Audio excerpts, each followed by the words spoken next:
নমস্কার, আমি বন্দনা। আমার কিচেনে আপনাদের সবাইকে স্বাগত জানাই। আবারও এসে হাজির হয়েছি কাতলা মাছের তেলের একটি রেসিপি নিয়ে। আজকের রেসিপি মাছের তেল চচ্চড়ি। দেখে নেওয়া যাক আজকের এই রেসিপিটি। মাছের তেল চচ্চড়ি তৈরি করার জন্য এখানে আমি নিয়েছি একটা কাতলা মাছের তেল, দিয়ে দিয়েছি সামান্য পরিমাণে সরষের তেল, আর দিয়ে দেবো পেঁয়াজ। মিডিয়াম সাইজের এখানে আমি 4টে পেঁয়াজ অ্যাড করলাম। আর লাগছে স্বাদ মতো লবণ, পরিমাণ মতো হলুদের গুঁড়ো। লবণ হলুদ পেঁয়াজের সাথে মিক্স করে দেবো।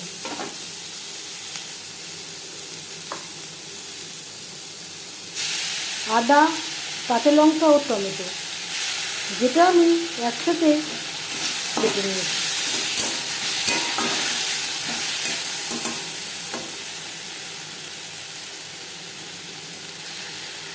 মাছের তেল চচ্চড়ি একটু ঝাল ঝাল খেতেই ভালো লাগে।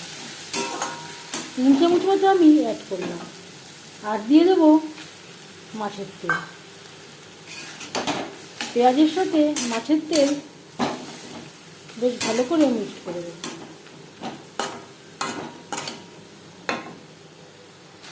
3-4 মিনিট নাড়াচাড়া করে নেওয়ার পর গ্যাসের ফ্লেমটাকে লোতে করে দেবো। পেঁয়াজের সাথে মাছের তেল মেল্ট হওয়া পর্যন্ত অপেক্ষা করব। পেঁয়াজের সাথে মাছের তেল বেশ ভালো করে মেল্ট হয়ে গেছে। এর মাঝে আমি 1-2 বার নাড়াচাড়া করে দিয়েছি। দিয়ে দেবো একটা টমেটো, যেটা আমি স্লাইস করে কেটে নিয়েছি। তেলের সাথে টমেটো বেশ ভালো করে মিক্সড করে দেব। তেলের সাথে টমেটো 2-3 মিনিট রান্না করে নেওয়ার পর এবার যাচ্ছি ফাইনাল স্টেপে।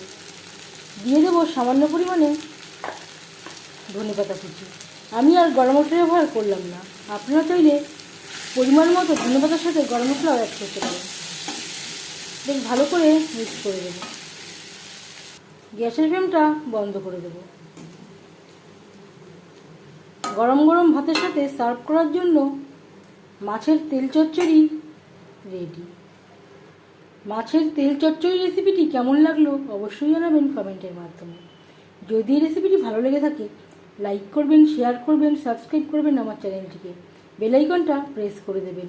যখন আমি নতুন ভিডিও আপলোড করব তার নোটিফিকেশান সবার আগে আপনার কাছে পৌঁছে যাবে। আপনারা সবাই অনেক অনেক ভালো থাকবেন।